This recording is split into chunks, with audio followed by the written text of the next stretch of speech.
At my parents' Christmas dinner, my brother organized a game where every person at the table listed reasons why his daughter was better than mine. 23 people participated. They went around the circle. Emma is smarter. Emma is prettier. Emma has better grades. Emma is more athletic. Emma does not cry as much. My 11-year-old daughter sat there, frozen, as they catalogued her inadequacies compared to her cousin. When she started crying, they laughed. My mother said, "Oh honey, it is just a game. Do not be so sensitive." I did not stand up and scream. I did not flip the table. I excused myself to the bathroom, pulled out my phone, and wrote a letter. By the time dessert was served, I had printed 24 copies at the FedEx 2 blocks away. By the time they started opening gifts, I had placed one copy on every chair, every coat, every purse. By the time they read them, we were gone. 48 hours later, my phone had 312 missed calls. By New Year, half the family was not speaking to the other half. By March, my parents were begging me to take it back, to say I did not mean it, to fix what I had broken. I said no every single time. It was supposed to be a happy Christmas. My brother had flown in from Denver with his wife and daughter. First time in 3 years they had made it home for the holidays. My parents were thrilled. Mom had been planning for weeks. She bought a fresh tree, the expensive kind from the lot that charges by the foot. She bought new decorations. She cooked for 2 days straight. Turkey, ham, 3 kinds of potatoes, 7 pies. She made the house look like a Christmas catalog. My daughter Lily was excited too. She loved Christmas. She loved the lights and the music and the food and the presents. She loved seeing her cousin Emma. They were the same age, born 3 months apart. Lily in March, Emma in June. When they were little, they played together every time we visited. Building blocks. Dress up. Tea parties. They used to be close. But that had changed over the years. Subtly at first. Then obviously. My brother Michael is older than me by 4 years. He is a cardiovascular surgeon. Makes $400,000 a year. Maybe more. He married Diane, who is a dermatologist. They live in a suburb of Denver in a house with 6 bedrooms and a 3-car garage. They have Emma. 1 child. Perfectly planned. Diane took exactly 12 weeks of maternity leave and then went back to work with a nanny and a meal service and a house cleaner. I am a high school English teacher. I make $58,000 a year. I am divorced. I have been single for 6 years. I have Lily. 1 child. Not exactly planned. Her father left when she was 2. Sends child support sometimes. Misses birthdays. I do everything alone.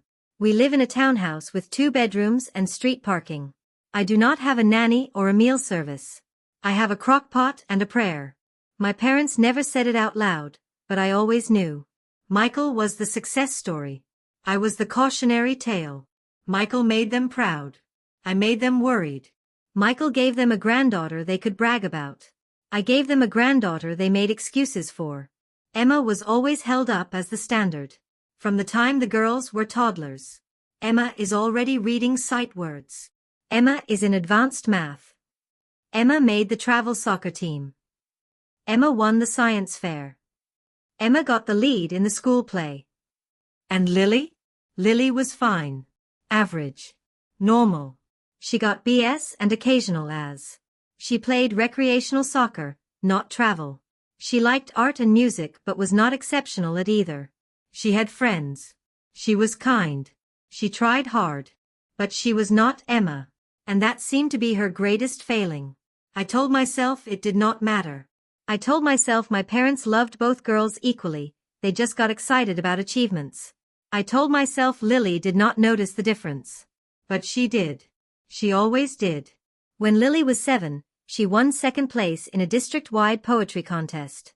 She was so proud. She brought the certificate home, beaming. I called my parents to tell them. My mother said, "That is nice, sweetie. Hey, did you hear Emma got first chair violin? We are so proud." When Lily was 9, she made the honor roll for the first time. All A's and 1 B+. I took her out for ice cream. I posted about it on Facebook. My mother commented, "Good job, Lily," with 1 exclamation point. When Emma made honor roll the same semester, my mother posted 17 photos and a 3-paragraph caption about my brilliant granddaughter. Lily stopped showing them her accomplishments. Stopped bringing home artwork to hang on their fridge. Stopped telling them about her soccer games or her test scores or her friends. She learned that sharing good news meant having it compared to Emma and coming up short. So she just stopped sharing. I should have said something. I should have confronted my parents years ago. But I did not want to cause drama. I did not want to be accused of being jealous of my brother's success. I did not want to hear them say I was being oversensitive, that I was imagining things, that they treated both girls the same. So I stayed quiet. I smiled through the comparisons. I changed the subject when they started gushing about Emma. I protected Lily the only way I knew how, by minimizing our contact with them. We saw them for major holidays and birthdays. We kept visits short. We kept conversations surface level. But this Christmas, I could not get out of it. Michael was flying in. My parents begged me to come. It has been 3 years since we have all been together. Please, Katie. It would mean so much. The girls need to spend time together. They are family. I agreed. Against my better judgment, I agreed. We drove to my parents' house on Christmas morning. 2-hour drive. Lily was quiet in the passenger seat, earbuds in, staring out the window. She had turned 11 in March. She was getting taller, all legs and elbows, still figuring out how her body worked. She had my dark hair and her father's green eyes. She was beautiful to me. But she did not think she was beautiful. She thought she was awkward and plain. She thought she was not enough. I could see it in the way she hunched her shoulders, the way she hid behind her hair. You okay? I asked. She shrugged. Yeah. You do not seem excited. I am. It is fine. Lily. She pulled out one earbud. What? If you do not want to go, we can turn around. We can go home and have Christmas just the two of us. She looked at me. Really? Really? She thought about it. I could see her weighing it. The relief of going home versus the guilt of disappointing everyone. Finally, she shook her head. No. It is okay. Grandma has been planning this forever. It will be fine. You sure? Yeah. I am sure. She was not sure. But I let it go. We kept driving. We got there at 11. The house was full. My parents. Michael, Diane, and Emma. My Aunt Susan and Uncle Greg. My cousin Brian and his wife and their 3 kids. My mother's sister and her husband. A few family friends. 26 people total. The house smelled like cinnamon and turkey. Christmas music played from the speakers. The tree was enormous, covered in white lights and gold ornaments. Emma saw us first. She came running over. Lily. Hi. She hugged Lily. Lily hugged back, but I saw the stiffness in her shoulders. Hey Emma. How was your flight? So good. We flew first class. The seats turn into beds. It was amazing. Cool. Emma looked different. She had gotten her braces off. Her teeth were perfect. She was wearing expensive clothes, the kind with designer logos. Her hair was professionally highlighted. She looked like a teenager, even though she was only 11. Polished. Confident. Everything Lily was not. Come on, I will show you the guest room. I am staying in the big one with the window seat. Emma grabbed Lily's hand and pulled her upstairs. Lily went, glancing back at me once. I smiled at her. Encouraging. She did not smile back. I found my mother in the kitchen. She was basting the turkey, face flushed from the heat. Katie. You are here. Oh honey, you look tired. Are you sleeping okay? I am fine, Mom. Merry Christmas. Merry Christmas, sweetie. Can you check on the rolls? I think they are almost done. I checked the rolls. They were perfect. Golden brown. I pulled them out and set them on the counter. Where is Lily? Mom asked. Upstairs with Emma. Oh good. They need to spend time together. Emma has grown up so much. Have you seen her? She looks like a model. Diane says she has been getting scouted by agencies. Can you imagine? 11 years old and already so stunning. Lily looks great too. Oh, of course she does. She is a lovely girl. A little awkward right now, but she will grow into herself. I bit my tongue. I wanted to say, she is not awkward, she is 11. She is exactly where she should be. But I did not. I just nodded and helped with the food. Michael came into the kitchen. Katie. Hey. Long time no see. Hey Michael. Merry Christmas. You too. How is teaching? It is good. Busy. I bet. I do not know how you do it. Dealing with teenagers all day. I would lose my mind. He laughed. He always laughed at his own comments. But seriously, good for you. Someone has to do it, right? I smiled tightly. Right. Emma is loving her new school. She is taking 3 AP classes already. Can you believe it? 11 years old and already doing high school level work. Her counselor says she is gifted. Top 1%. That is great. How is Lily doing? Still playing soccer? Yeah. She loves it. That is good. Good for her. Recreation level is perfect for some kids. Not everyone can be competitive. He clapped me on the shoulder. Hey, I am glad you are here. It is good to have everyone together. He walked away. I stood there, hands clenched around a serving spoon. Dinner was loud. 26 people crammed around 2 tables pushed together. My parents at the heads. Michael and Diane next to them. Emma between her parents. Lily next to me, near the end of the table. The little kids at the far end. The adults in the middle. The food was incredible. My mother outdid herself. But I barely tasted it. I kept watching Lily. She was quiet. Picking at her food. Looking down at her plate. Emma was talking non-stop. About her school. Her awards. Her upcoming trip to Europe for a student ambassador program. Diane beamed at her. My mother beamed at her. Everyone listened like Emma was delivering a TED Talk. Nobody asked Lily anything. Not what she was doing in school. Not how her soccer season went. Not what she wanted for Christmas. Nothing. After dinner, we moved to the living room for gifts. The kids went first. Emma got a new laptop. An iPad. Designer clothes. A gift card to Sephora for $200. Jewelry. Books. More things than I could count. Lily got a sweater. A journal. A $25 gift card to Target. And a book about building confidence in young girls. My mother handed her that one with a meaningful look. I thought this might be helpful, sweetie. You know, for your age. Lily thanked her. Quietly. She set the book aside and did not open it. We were almost done with gifts when Michael stood up. Hey everyone, I have an idea. Let us play a game. What kind of game? My mother asked. A fun one.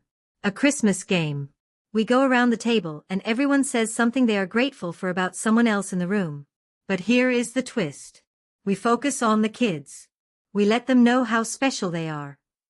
Everyone thought this sounded wonderful. So warm. So festive.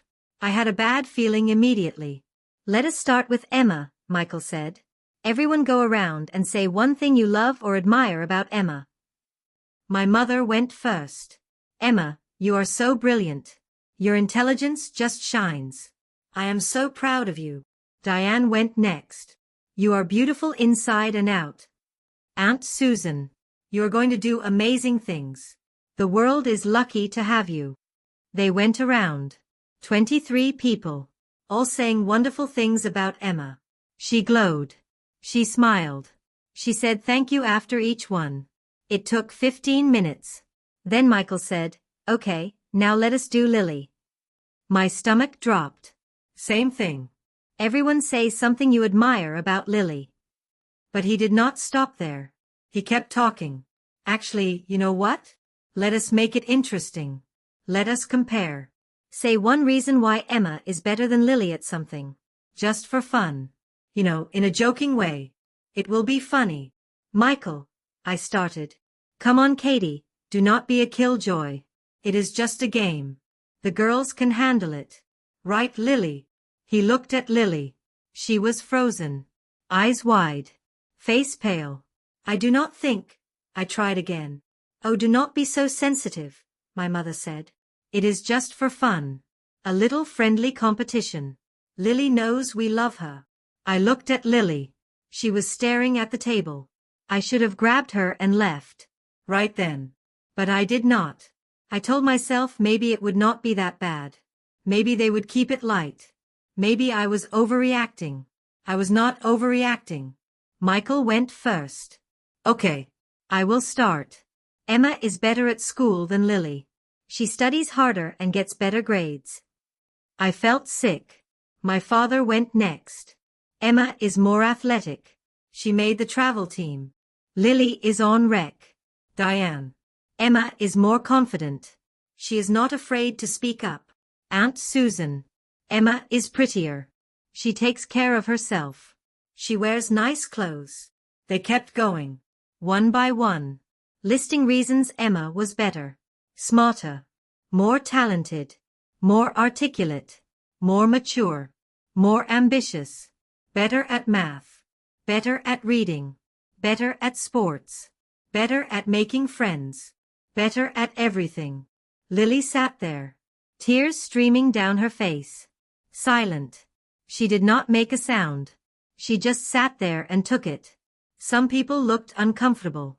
My cousin Brian. One of the family friends. But nobody stopped it. Nobody said this was cruel. Nobody stood up for her. And then people started laughing. Not mean laughs. Just awkward, nervous laughs.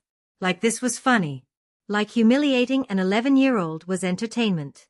My mother looked at Lily and said, "Oh honey, it is just a game. Do not be so sensitive. We love you just the way you are." That was when I stood up. Everyone stopped. Looked at me. "Excuse me," I said. "I need to use the restroom." I walked out. I went to the bathroom. I locked the door. I pulled out my phone. My hands were shaking. I opened my notes app. I started writing. I wrote for 27 minutes. I wrote everything I had been holding in for 11 years. Every comparison. Every dismissal. Every time they made Lily feel less than. Every time they praised Emma and ignored Lily. Every time they made excuses for their favoritism. I wrote about tonight. About the game. About 23 adults sitting in a circle and listing reasons my daughter was inferior to her cousin. About them laughing while she cried. About my mother calling her sensitive. I wrote about how I was done. Done with their cruelty. Done with their excuses. Done with pretending this was normal or acceptable. Done with exposing my daughter to people who fundamentally did not value her. I wrote that we were leaving. That we would not be back. That they were not to contact us. That Lily deserved better. That I deserved better. I wrote that I hoped Emma grew up to be kind. That I hoped she learned that being the favorite did not make you superior. That I hoped she never experienced what Lily experienced tonight. But that if they kept raising her to believe she was better than everyone else, she would grow up to be exactly like them. And that would be the real tragedy. I edited it. I made it clear. Concise. Devastating. Then I sent it to the FedEx print center 2 blocks away. Print 24 copies. I will pick up in 15 minutes. I washed my face. I fixed my hair.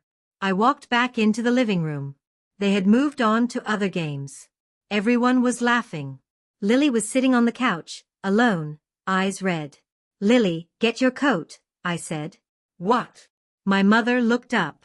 "You are not leaving already? We have not had dessert. We are leaving." "Katie, do not be dramatic. It was just a silly game." "Get your coat, Lily." Lily stood up. She grabbed her coat from the hall closet. She did not say goodbye to anyone. I did not either. "Katie, come on," Michael said. "Do not make this a big deal." I looked at him. "I will be back in 15 minutes. Do not eat dessert until I return." He laughed. "Okay? That is weird, but okay." I drove to FedEx. Picked up the 24 copies. Drove back. Walked into the house with a stack of papers. Everyone was in the dining room, about to cut the pies. I walked around the table. I placed 1 copy on every chair. 1 copy in every coat pocket. 1 copy in every purse. 1 copy on the gift table. 1 copy on the kitchen counter. 1 copy on my parents' bathroom mirror. 1 copy on their nightstand. I made sure every single person would find one. Then I went to the living room where Lily was waiting. Ready. What did you do? I fixed it. We left. We drove home. 2 hours. Lily did not say a word. When we got home, she went straight upstairs. I heard her door close. I sat on the couch and waited. My phone started ringing at 7:30. My mother. I did not answer. My father. I did not answer. Michael. Diane. Aunt Susan. Uncle Greg. Brian. Everyone. Over and over. The texts started coming. Mom. How could you? Dad, this is unacceptable. You owe everyone an apology. Michael, you are insane. You just ruined Christmas. Diane, you are teaching Lily to be a victim. This is your fault, she is so sensitive. Aunt Susan, I cannot believe you said those things. We were just having fun. I did not respond to any of them. I turned off my phone. Lily came downstairs around 9. Mom? Yeah, baby. Can I read it? The letter. Are you sure? Yeah. I pulled up the note on my laptop. I handed it to her. She read it. All 3 pages. When she finished, she looked at me. You wrote this? Yes. For me. For you. And for me. And because it needed to be said. She started crying. Not sad crying. Something else. Relief maybe. Thank you. You do not have to thank me. Nobody has ever done that before. Stood up for me like that. I should have done it years ago. She hugged me. I held her. We stayed like that for a long time. Over the next week, my phone exploded. 312 missed calls. 246 text messages. Emails. Facebook messages. Everyone had an opinion. Some people agreed with me. My cousin Brian called and apologized. He said he should have stopped the game. He said he felt sick watching it. He said he was sorry he did not speak up. I thanked him. A few other relatives reached out. They said they always thought my parents favored Emma but did not want to cause problems. They said what happened at Christmas was horrifying. They said they supported me. But most people were angry. They said I was vindictive. That I was poisoning Lily against the family. That I was jealous of Michael's success. That the letter was cruel and unnecessary. That I should have talked to them privately instead of humiliating them publicly. I did not respond to any of it. My parents tried to come to my house. I did not let them in. They left a package on the porch. Inside was a card. We are sorry you are upset. We did not mean to hurt Lily's feelings. Please come talk to us so we can work this out. I threw it away. Michael sent an email. Long defensive. He said the game was meant to be funny. He said Lily needed to learn to take a joke. He said I was overreacting and damaging Lily by coddling her. He said Emma was upset because now people were blaming her for what happened when she did not do anything wrong. He was right about one thing. Emma did not do anything wrong. She was 11. She did not create this dynamic. The adults did. But I was not going to sacrifice my daughter to protect Emma from the consequences of her parents' behavior. I did not respond to Michael. In January, my mother called from a number I did not recognize. I answered thinking it was work. Katie, please. We need to talk. No. We do not. I am your mother. You cannot just cut me out of your life. I can. And I am. This is about one stupid game. One mistake. It was not one game. It was 11 years of making Lily feel like she was not enough. The game was just the moment I finally saw it clearly. We love Lily. You love the idea of Lily. But you do not value her. There is a difference. That is not fair. What you did to her was not fair. Goodbye, Mom. I hung up. I blocked the number. February. March. April. The calls slowed down. The texts stopped. My parents stopped trying. Michael stopped trying. The extended family moved on. Half of them took my side. Half took my parents' side. The family fractured. I did not care. Lily was thriving. She joined an art class. She made new friends. She smiled more, laughed more. She stopped hunching her shoulders. She started looking people in the eye. In May, her teacher called me. I do not know what happened, but Lily is a different kid this semester. She is participating in class, raising her hand, sharing her work. She seems so much more confident. She is, I said. She is doing great. Whatever you are doing, keep doing it. I was not doing anything. I was just not exposing her to people who made her feel small. In June, Lily turned 12. We had a party. Just her friends. 10 girls. Pizza. Movies. Sleepover. No family. She had the best time. My mother sent a card with a gift card inside. $50. Lily opened it, looked at it, handed it to me. I do not want this. Are you sure? Yeah. I do not want anything from them. I donated the gift card to the school fundraiser. Summer came. Lily went to art camp. Made more friends. Created beautiful paintings. She was happy. Genuinely, deeply happy. In August, my parents showed up at my school. First day of teacher meetings. They waited in the parking lot. When I came out, they were standing by my car. Katie, please. Just 5 minutes. I did not want to cause a scene at work. I nodded. 5 minutes. We miss you, my mother said. We miss Lily. This has gone on long enough. You destroyed my daughter's self-esteem for years. You let 23 people list reasons she was inferior to her cousin. You laughed while she cried. And you think 8 months is long enough for me to get over that. We apologized, my father said. No. You said you were sorry I was upset. That is not an apology. What do you want from us? Mom asked. Nothing. I want nothing from you. You are really going to keep Lily away from us forever? Yes. That is cruel. No. What you did was cruel. This is protection. I got in my car. I drove away. They did not follow. In September, school started. Lily was in 7th grade. She was taking an advanced art class. Her teacher said she had real talent. She entered a piece in a regional competition. She won 3rd place. She was so proud. I was so proud. I posted about it on Facebook. My mother commented, "Congratulations, Lily. We are so proud of you," with 3 exclamation points. I deleted the comment. I blocked her on social media. October, November, December. Another Christmas approached. My mother sent an email. Please come for Christmas. We can start over. We will do better. We miss you both. I deleted it without responding. Lily and I spent Christmas alone. We baked cookies. We watched movies. We opened presents. It was the best Christmas we had ever had. Mom?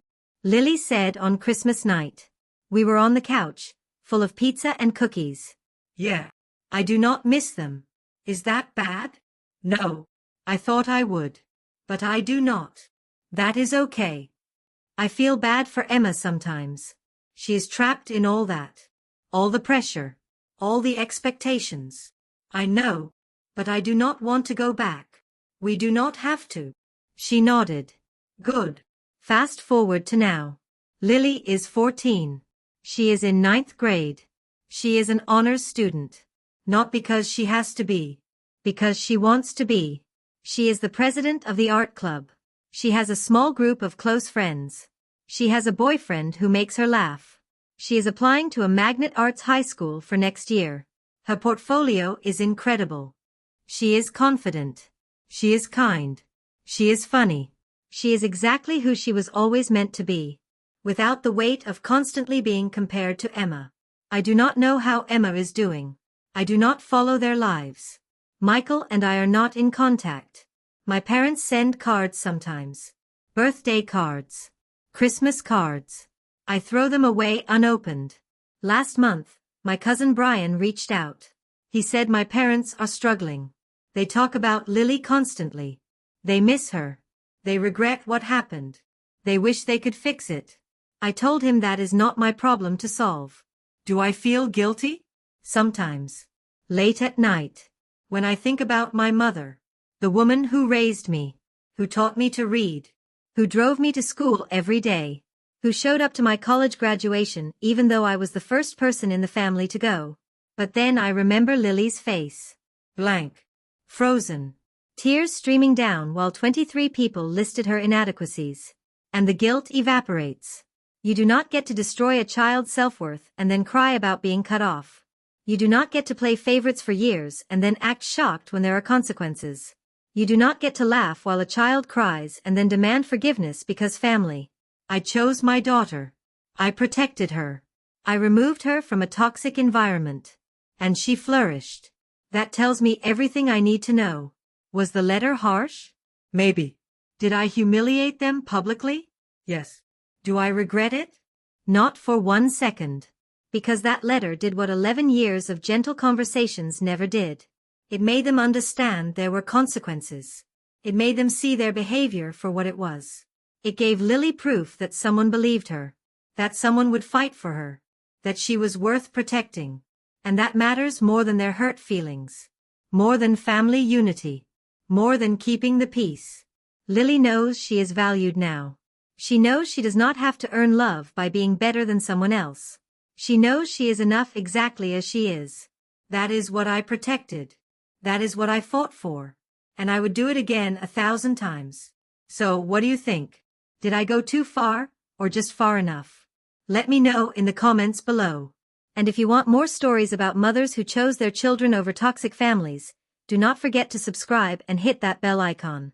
I've got 2 more stories queued up for you, both about the moment we realized protecting our kids means walking away from the people who were supposed to love them.